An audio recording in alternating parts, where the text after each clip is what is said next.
अपने गांव से शहर में पढ़ने के लिए आई थी, लेकिन उसके अपनी चाची और उसकी लड़की उसे नौकर बना दिए थे। वो दिन रात काम करती थी, उसे खाने का भी चैन नहीं रहता था। और तो और अगर वह मना करती तो उसे मारा पीटा भी जाता था।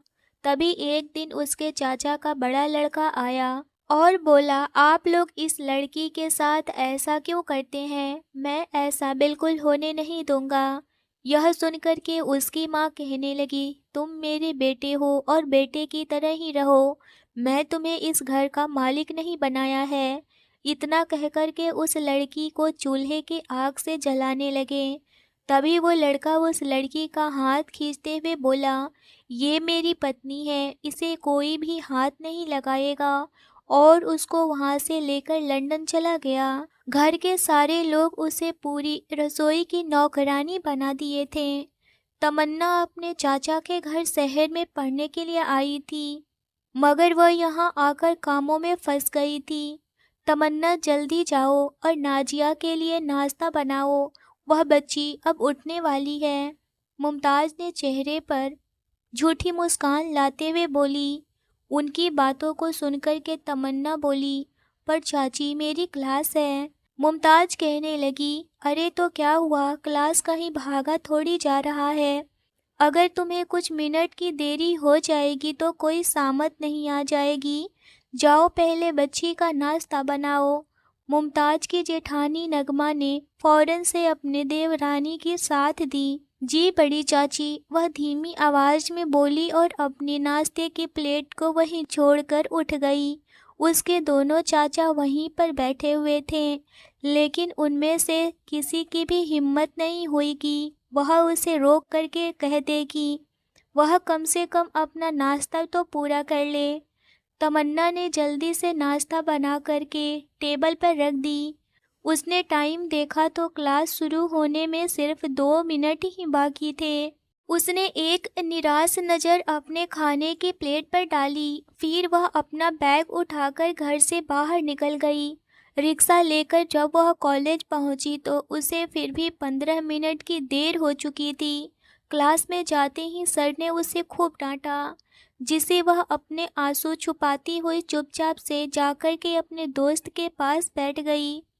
क्लास ख़त्म होने के बाद जैसे ही क्लास के टीचर चले गए तो उसकी दोस्त फ़ातिमा ने गुस्से में बोली, आज फिर से तुम्हारी जालिम चाचियों ने ही देर करवा दी। मुझे पता था। तमन्ना ने मुस्कुरा करके उससे देखा।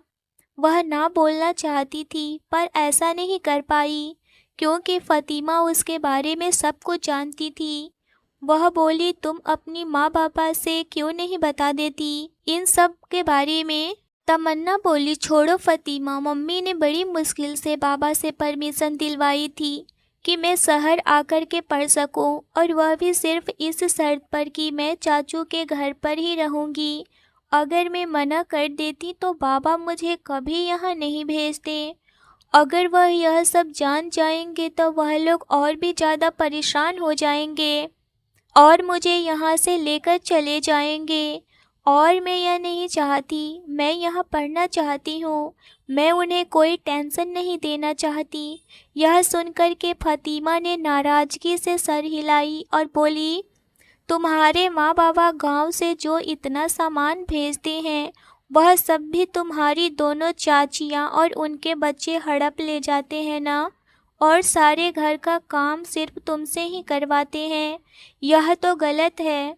तुम्हें चाहिए कि तुम अपनी माँ से बात करो और उन्हें सारी बातें बता दो।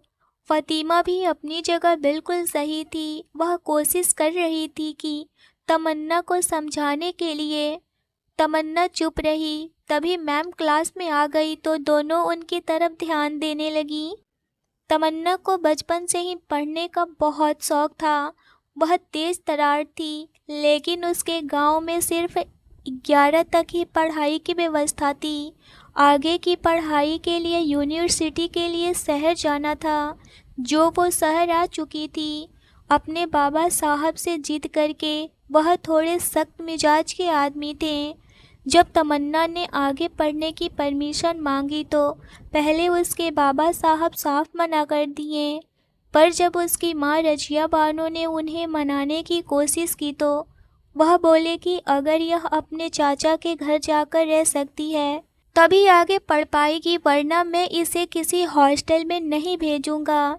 इस शर्त पर रजिया बानो ने तमन्ना से बात की तो तमन्ना ने तुरंत हाँ कर दी। तमन्ना की दो बड़ी बहन थी और दोनों की शादी बड़े ही अच्छे घर में हो चुकी थी। एक भाई था जो विदेश में पढ़ाई करता था, वह भी तमन्ना से बड़ा था। तमन्ना ही सबसे छोटी थी। उसके बाबा साहब खुद उसे यूनिवर्सिटी में छोड़कर आए थे। वह हर महीने उसे अच्छा खासा पैसा और ज़रूरी सामान भेज दिया करते थे, जिसे उसकी चाचियाँ संभालने के बहाने ले लेती थीं। और फिर तमन्ना को दोबारा कोई पैसा नहीं मिलता था और रजिया बानो इन हालातों से बेखबर थी। जब वह फ़ोन पर तमन्ना से बात करती थी तो तमन्ना उन्हें तसल्ली दे दिया करती थी, लेकिन यहाँ आते ही तमन्ना की ज़िंदगी पूरी तरह से बदल गई थी।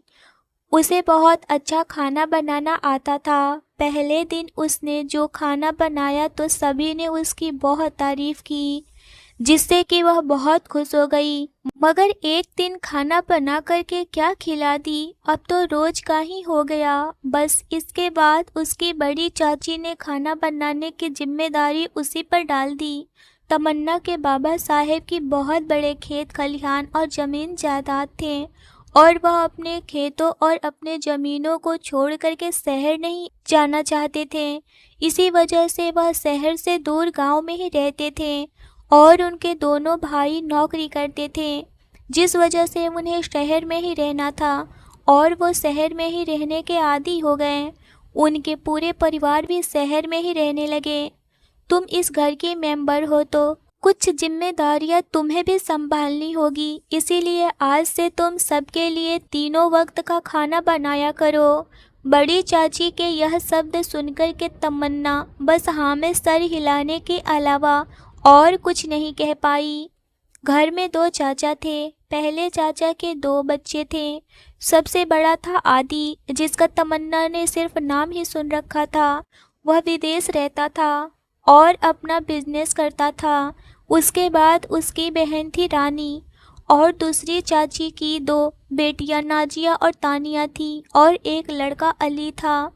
इन सब लड़कियों को तो जैसे अपने काम करने के लिए एक नौकरानी मिल गई थी। जिसको भी जो काम होता था वह तमन्ना के पास ही आती थी। वह इन सब से छोटी और मासूम थी और वह उन्हें कभी मना नहीं कर पाती थी, इसीलिए सभी उस पर हुक्म चलाती थी और वह खुद किसी काम को हाथ तक नहीं लगाती थी। वही दोनों चाचियाँ भी हर छोटे बड़े काम में तमन्ना की मदद लिया करती थीं। अचानक एक दिन यूनिवर्सिटी से वापस आते ही तमन्ना कपड़े बदलकर किचन में आ गई। दोपहर का खाना बनाने के लिए लगातार आग के सामने खड़े रहने से उसका चेहरा पूरा लाल हो चुका था, लेकिन उसे अपनी परवाह कहाँ थी। खाना बनाकर उसने टेबल पर लगाया और सबको खाना खिलाया। दोनों चाचा भी घर पर आ चुके थे। वह सुबह से रात तक का खाना सब मिलकर ही करते थे। कल आदि लंदन से वापस आ रहा था। बड़े चाचा ने खाना खत्म करते हुए बोला तो पूरे घर में खुशी की लहर दौड़ गई। सबसे ज़्यादा खुश तो वह तीनों लड़कियां थीं। क्या मेरा बच्चा आ रहा है, बस इस बात से वहां बैठे तमाम लोगों के चेहरे पर चमक भर गई थी। जबकि तमन्ना सुकून से बैठी अपना खाना खा रही थी। खाना खाते ही सब अपनी अपनी तैयारियों में दौड़ पड़े थे। आदि कल सुबह आ रहा था और उसके पास वक्त बहुत कम था। दोनों चाचा और अली अपने अपने काम पर वापस जा चुके थे, जबकि सारी औरतों को तो अपनी अपनी ही पड़ी हुई थी। पूरे खानदान में खबर फैल चुकी थी कि सारी लड़कियों में हलचल मच गई थी कि सब खुद को खूबसूरत बनाने के चक्कर में लगे पड़े थे। किसी ने अंग्रेजी की डिक्शनरी खोल ली थी। आखिरकार वह खानदान का सबसे खूबसूरत और डैशिंग हीरो था, जो शादी करने इंडिया आ रहा था। शहर में ही रहने वाली तमन्ना की छोटी बुआ की शाम तक अपने दोनों बेटियों के साथ में आ गई थी। सारी लड़कियां तैयार होने लगी थी कि जैसे कि आदि आएगा और वह उसके सामने आएगी। इसी वजह से वह सब तैयार होने लगी थी और इस तरह तमन्ना पर मुसीबत ही आ पड़ी थी। दोनों चाची और यहाँ तक कि उसकी अपनी बुआ भी उसी से ही सारा काम करवाती थी। असल बात यह थी कि वे सब उसकी कुदरती खूबसूरती से जल रही थी। उन्हें डर था कि कहीं आदि पहली नज़र में ही उसका दीवाना न हो जाए, इसीलिए वह उन्हें उसे जितना हो सके काम में उलझाए रखना चाहती थी। उस वक्त भी उसे आदि का कमरा साफ करने का काम लगा दिया गया। उसकी बड़ी चाची तो खुद उसके सिर पर खड़ी होकर एक एक चीज को अच्छे से साफ करने को कह रही थी और वह चुपचाप करती जा रही थी। 2 दिन बाद ही उसका पेपर था, लेकिन तैयारी करने के बजाय उसे यहाँ इन सब कामों में लगा दिया गया था। छोटी चाची ने तो उसे यहाँ तक कह दिया था कि कल कॉलेज की छुट्टी कर लो और सुबह उठते ही आदि के लिए सारे डिशेस बनाने होंगे। आदि की फ़्लाइट आ चुकी थी, वह सुबह के 9 बजे पहुँचने वाला था, इसीलिए उसका छुट्टी लेना और घर के कामों में हाथ बढ़ाना ज़रूरी था। अगले दिन आदि के आते ही उसे घर में सचमुच रौनक छा गई थी। उसने सबसे पहले बड़ों से मुलाकात किया। सारी लड़कियां एक तरफ से लाइन बनाकर खड़ी हो गई थी। जब वह सबसे मिल चुका तो रानी दौड़कर उसके सीने से लग गई थी। वह उसका भाई था और रानी इतराते हुए बाकी सबको जलाने के लिए उसके गले लगी हुई थी। उसकी इस हरकत पर बाकी सारी लड़कियां जल भुन गई थी। बाकी सब ने सलाम दुआ करके बाद में उसकी माँ तुरंत ही खाने के टेबल पर लेकर गई। टेबल पर तरह तरह के डिशेस उपलब्ध थे। आदि ने खाते ही सबसे पहले खाने की जमकर तारीफ की। वाह मॉम, खाना बहुत टेस्टी बना है, मुझे सच में बहुत पसंद आया। उसकी माँ ने फौरन कहा, यह सब इन बच्चियों की मेहनत है, खास करके नाजिया की। आदि ने वहाँ खड़ी सब लड़कियों पर एक नज़र डाला। नाजिया तो शर्म से सर झुका गई थी। उन लोगों की तरफ देखते हुए आदि सोच में पड़ गया कि क्या सच में खाना इन्हीं लोगों ने बनाया है? इतना सज संवर कर बैठी हुई है, मुझे तो नहीं लग रहा है। तभी उसकी माँ बोली, हाँ बेटा, इन्होंने ही यह सारा खाना बनाया है। वही छोटी चाची भी बोली, हाँ बेटा, मेरी बेटी ने ही सारा खाना बनाया है। खाना शुरू कर दिया गया। सब लोग सबके साथ बैठकर के गपशप कर रहे थे। किचन के दरवाजे पर खड़ी तमन्ना का दिल इस बात से टूट गया था। उसकी सुबह शुरू से ही एक पैर पर खड़ी होकर के सारा खाना बनाई और वाहवाही किसी और ने ले लिया और तारीफें किसी और की हुई। ऐसा कौन करता है? फिर भी वह कुछ ना कह पाई। आदि की माँ उसे सख्त हिदायत दी थी कि किचन से तुम बाहर मत आना, इसीलिए वह अपने लिए प्लेट में खाना निकालकर वहीं किचन में ज़मीन पर बैठ कर के खाने लगी। मज़ेदार खाने का लुत्फ़ ले रही थी, क्योंकि भूख से जान निकल रही थी। आदि हाथ धोने के लिए जब किचन में आया तो वह देखा कि एक लड़की ज़मीन पर बैठी चावलों की प्लेट लिए उस खाने को बड़े ही मज़े से खा रही है। वह लड़की काफ़ी खूबसूरत और मासूम थी। उसकी नज़र पड़ते ही तमन्ना वहीं रुक गई और आदि भी उसे हैरानी से देखने लगा। तमन्ना जो अपने हाथ से निवाला बनाकर मुंह तक ले जा रही थी, वहीं रुक गई थी। उसने जमीन पर बैठी हुई थी, अपनी नज़र ऊपर उठाकर के सामने खड़े आदि को देखकर वह पलक झपकाना भूल गई। उसका निवाला बीच में ही रह गया था। वह दोनों एक दूसरे को टकटकी लगा कर के देखे जा रहे थे, एक दूसरे की आंखों में खो गए थे। तभी आदि की माँ की आवाज़ उसके कान में पड़ी, आदि बेटा, तुम वहाँ क्या कर रहे हो? इधर आओ। वह किचन के दरवाजे पर खड़ी थी, इसीलिए वहाँ जमीन पर बैठी तमन्ना को देख नहीं पाई थी। तमन्ना ने मन ही मन सोचने लगी, शुक्र है कि कोई मुझे देखा नहीं, और वह जल्दी जल्दी अपना बचा हुआ खाना खत्म करने लगी। वह हाथ धोकर के लिविंग रूम में चला गया। सब लोग वहाँ बैठ कर के बातें कर रहे थे। तभी चाय का भी दौर शुरू हुआ। तमन्ना सबके लिए चाय लेकर आई। तमन्ना को देख कर के आदि बोला, मॉम, यह कौन है? आपने इससे नहीं मिलवाया? आदि ने उसके हाथों से चाय का कप पकड़ते हुए पूछा था। उसकी माँ कहने लगी, बेटा यह तुम्हारे बड़े ताऊ और ताई की छोटी बेटी है, यही हमारे पास रह कर के पढ़ाई कर रही है। और तुरंत ही आदि की माँ ने उसको दूसरे बातों में उलझा दिया। दूसरी तरफ वहाँ मौजूद सभी लड़कियाँ अपनी अपनी अदाएं दिखा करके आदि को अपनी तरफ खींचने की कोशिश कर रही थी, लेकिन आदि की नज़र बार बार तमन्ना पर ही जा कर के टिक रही थी। कुछ देर के बाद आदि आराम करने के लिए अपने कमरे में चला गया और घर के सारे मर्द अपने अपने काम में निकल गए।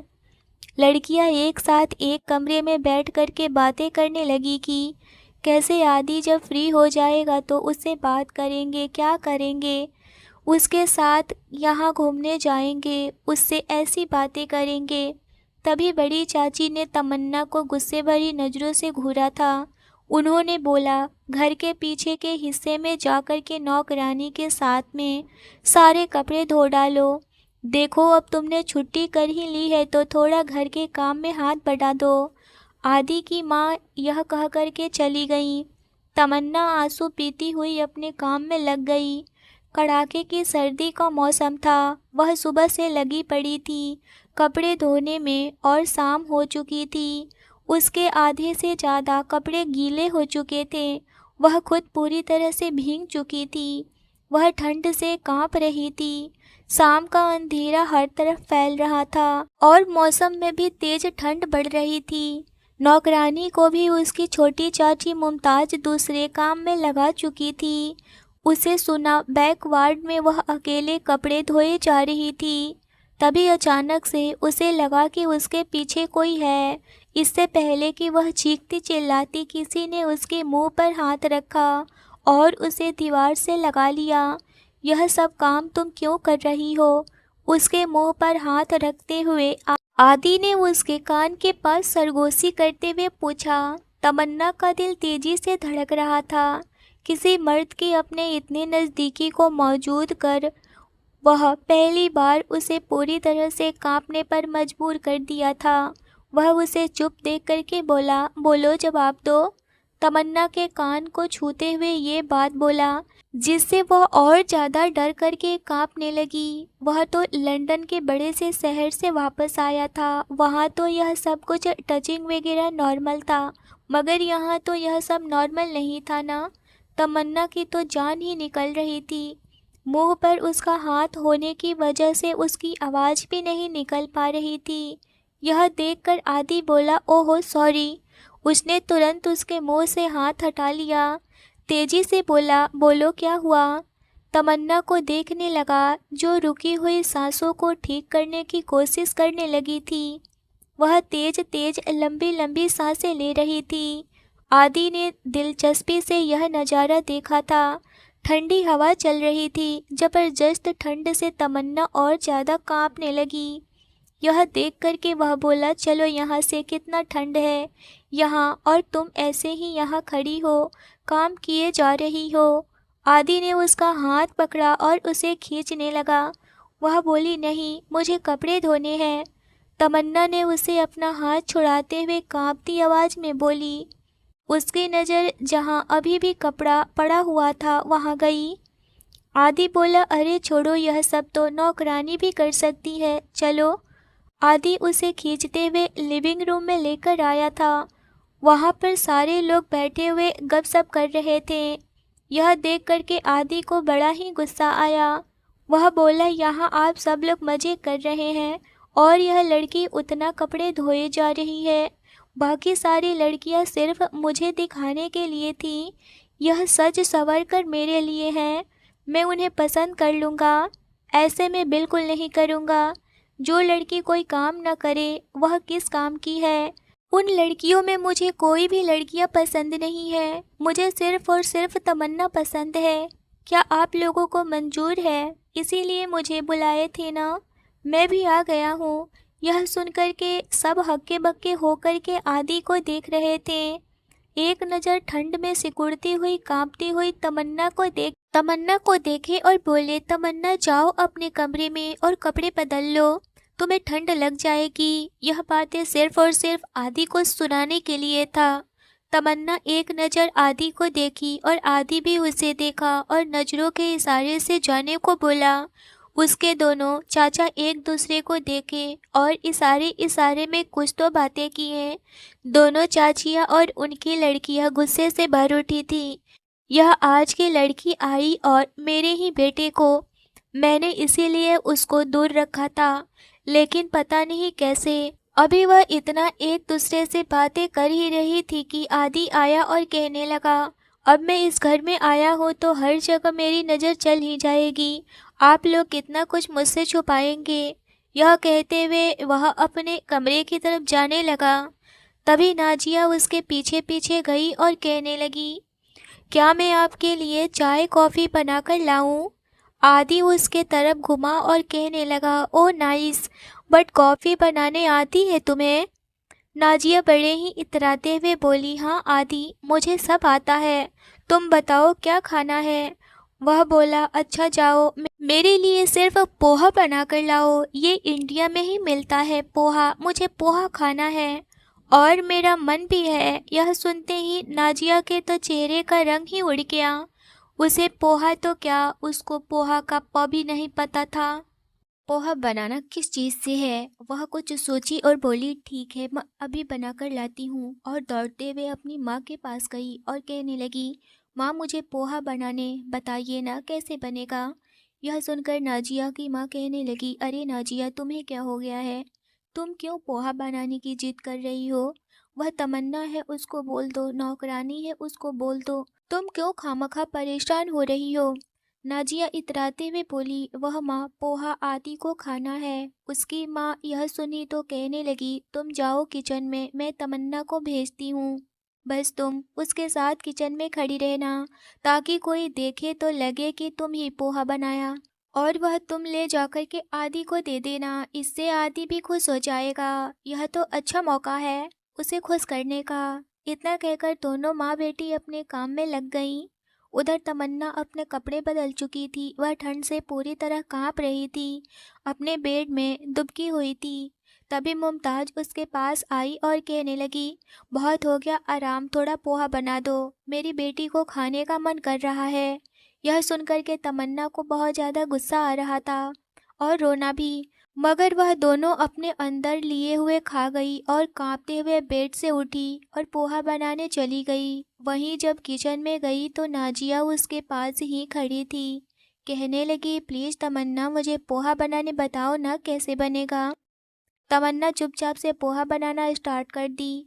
वहीं जब पोहा बना रही थी तो आदि किचन में पानी लेने के लिए आया, क्योंकि उसके बोतल का पानी ख़त्म हो चुका था। उसे देख करके नाजिया तुरंत ही तमन्ना को धक्का दे देती है और बोलती है, हटो, तुम क्यों परेशान कर रही हो मुझे?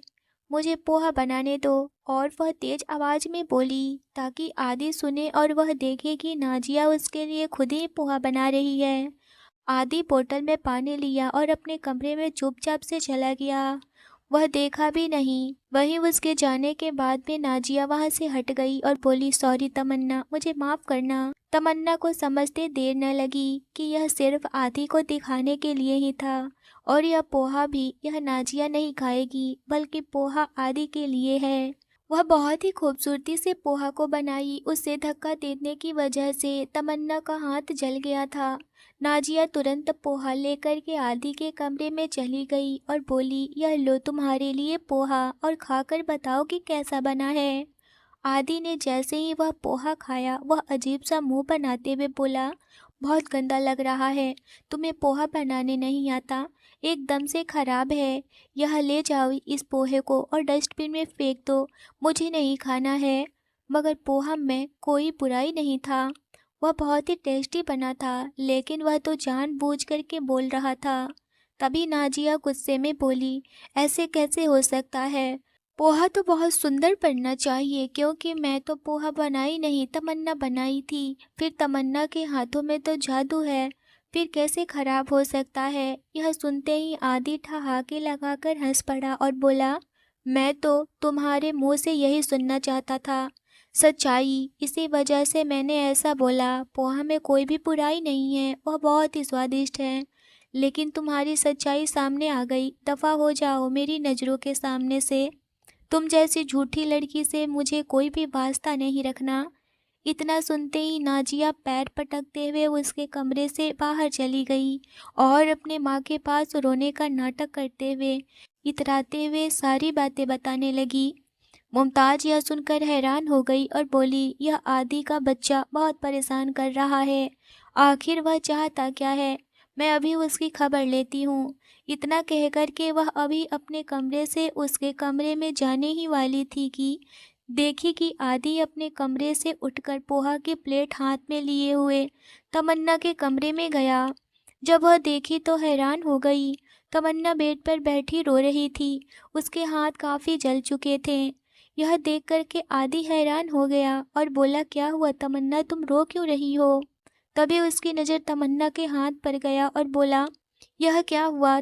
तमन्ना रोते हुए बताई, वह पोहा बना रही थी, तभी नाजिया मुझे धक्का दे दी और मैं जल गई। आदि को समझते देर न लगी कि जब वह पानी लेने गया था तभी नाजिया उसे धक्का दी और उसका हाथ जल गया। यह देखकर वह काफ़ी ज़्यादा ही दुखी हुआ था। वह उठा और मेडिसिन लेकर के आया, उसके उंगली पर लगाने लगा। तभी मुमताज़ उसके कमरे में आई और कहने लगी, ऐसा क्या गुल खिला दिया है तुमने जो आदि तुम्हारे पीछे पीछे घूम रहा है? तुम हो क्या चीज़, सबको अपने कंट्रोल में कर लेती हो। सारी लड़कियां आदि के पीछे पड़ी हैं, लेकिन तुमको जितना दूर रखा जा रहा है आदि से, आदि तुम्हारे पीछे आ रहा है। अभी आगे मुमताज़ कुछ बोलती कि तभी आदि चिल्लाते हुए बोला, बस कीजिए आप लोग, मैं जब से आया हूँ यही देख रहा हूँ, सारी लड़कियाँ यहाँ घूम रही है, अपनी मन का कर रही है, लेकिन तमन्ना को ही क्यों इस तरह से बर्ताव किया जा रहा है? आखिर यह भी तो इस घर की लड़की है, आप लोग समझते क्यों नहीं हैं? यह सुनकर आदि की मम्मी भी उस कमरे में आई और सारी बातें जानकर कहने लगी, मुमताज़ अभी के लिए अपने कमरे में जाओ और अपनी बेटी को संभालो। आदि को अकेले रहने दो। वह जानती थी आदि बहुत ही अच्छा दिल का था, उसे किसी का दर्द देखा नहीं जाता था। वह तमन्ना के पास आई और कहने लगी, अपना ध्यान रखा करो, इस तरह से हाथ जलाई हो, चलो अब आराम करो। और आदि बेटा चलो, मुझे तुमसे कुछ बात करनी है। और उसका हाथ पकड़ के उसे लेकर चली गई। अगले दिन जब तमन्ना पेपर देने अपने कॉलेज गई तो उसके पीछे आदि भी गया। जब वह पेपर देकर बाहर आ रही थी तो आदि उसके कार में इंतजार कर रहा था। उसे देख करके अपने पास बुलाया और बोला, चलो मेरे साथ। तमन्ना हैरान थी, वह बोली, कहाँ? आदि बोला, मुझ पर भरोसा नहीं है क्या? तमन्ना बोली, हाँ है। और वह बिना सवाल किए उसके साथ चल पड़ी। वह सीधे उसके गांव लेकर आया था, मगर तमन्ना रास्ते में ही सो गई थी। वह धीरे से उसके कान के पास सरगोशी करते हुए बोला, तमन्ना उठो, घर आ गया।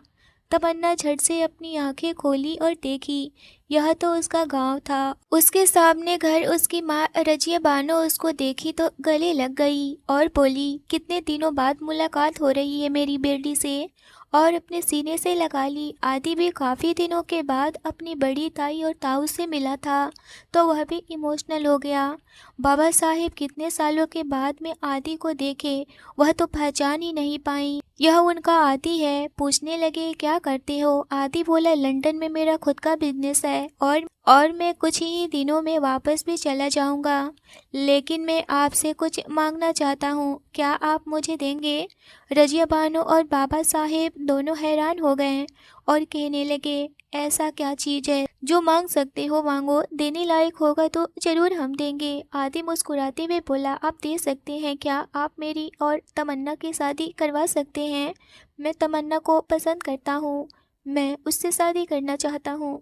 यह सुनना था कि बाबा साहेब हैरान हो गए और बोले, यह कैसे हो सकता है? तुम्हारे बात करने से अपने माँ बाप को भेजो रिश्ते करने के लिए, तब जा कर के मैं राजी होऊंगा। ऐसे कैसे हो सकता है और मेरी बेटी खुश ना रहे? यह सुनकर के आदि बोला, ताऊ जी, आपकी बेटी एकदम से खुश रहेगी, मैं आपको गारंटी देता हूँ। और लंदन में इसकी पूरी पढ़ाई भी कंप्लीट करवाऊँगा और इसे बिजनेस भी सिखाऊँगा, मेरी ही कंपनी में इसे जॉब भी लगवाऊँगा। यह मेरी बीवी बन जाएगी तो फिर मैं इसे हर चीज़ सिखाऊंगा और इसके लिए मैं हर चीज़ करने को तैयार हूँ। इसीलिए तो मैं चाहता हूँ कि मैं इससे शादी करूँ ताकि मैं तमन्ना को सारी खुशियाँ दे सकूँ। यह सुन कर के तमन्ना के माँ बाप खुश हो गए और सीधे शहर चले आए। वहाँ घर पर सब लोग यह सुने तो सबकी बोलती ही बंद हो गई, क्योंकि आदि के सामने किसी की नहीं चलने वाली थी। और ऊपर से तमन्ना के माँ बाप अब तो रो करके या हंस करके उनकी सबकी बात माननी ही पड़ी। और देखते ही देखते तमन्ना और आदि की शादी हो गई। नाजिया, तानिया और भी बाकी लड़कियां तो तमन्ना पर जल भुन रही थी और उसको सबक सिखाने की सोचने लगी। आदि सारी निगाहों को अच्छे से समझ रहा था और वह सख्त हिदायत देते हुए बोला, अगर मेरी बीवी को किसी ने भी कुछ भी किया तो उसे चोट पहुंचाने की कोशिश किया या उससे कोई काम करवाने की कोशिश की तो मुझसे बुरा कोई नहीं होगा। मैं 2 दिनों के बाद ही इसको लेकर के लंदन चला जाऊंगा हमेशा के लिए। अगर तुम लोगों ने इसे परेशान करने की कोशिश की है तो, और वैसे भी उसको लंदन जाना ही था। इन 2 दिनों में उसने तमन्ना का पासपोर्ट का भी सारा काम करवाना था, वह भी करवा चुका था। उसके करीब आया और कहने लगा, अब क्यों शर्मा रही हो, मैं तुम्हारा पति हूँ। यह कहते हुए उसने उसे अपने पास गोद में खींच लिया और बोला, अभी मैं तुम्हें अपने करीब नहीं करूँगा तो कब करूँगा। और इतना कहते हुए वह उसके ऊपर आ गया। यह देख करके तमन्ना बोली, मगर मेरी पढ़ाई अभी बाकी है, मैं वह सब करना चाहती हूँ अभी, यह सब। तभी आदि बोला, ऐसा कुछ नहीं होगा, मैं तुम्हारे पास तो रह सकता हूँ ना। तमन्ना उसे रोक भी नहीं पा रही थी। आदि की गहरी शरारतें उसे झेलना ही था, उसे बहाने से दूर करने की कोशिश कर रही थी।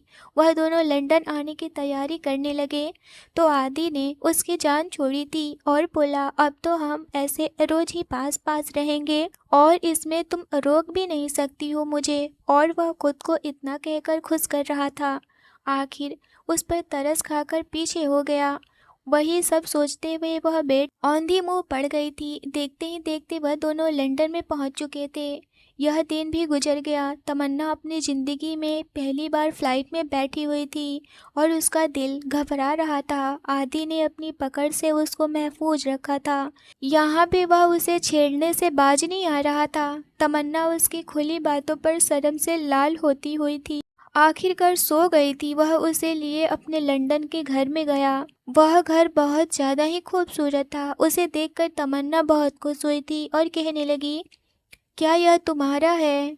आदि ने उसे अपनी बाहों में भरते हुए बोला, जी हाँ, पहले मेरा था लेकिन अब हमारा हो गया, मतलब तुम्हारा भी और मेरा भी।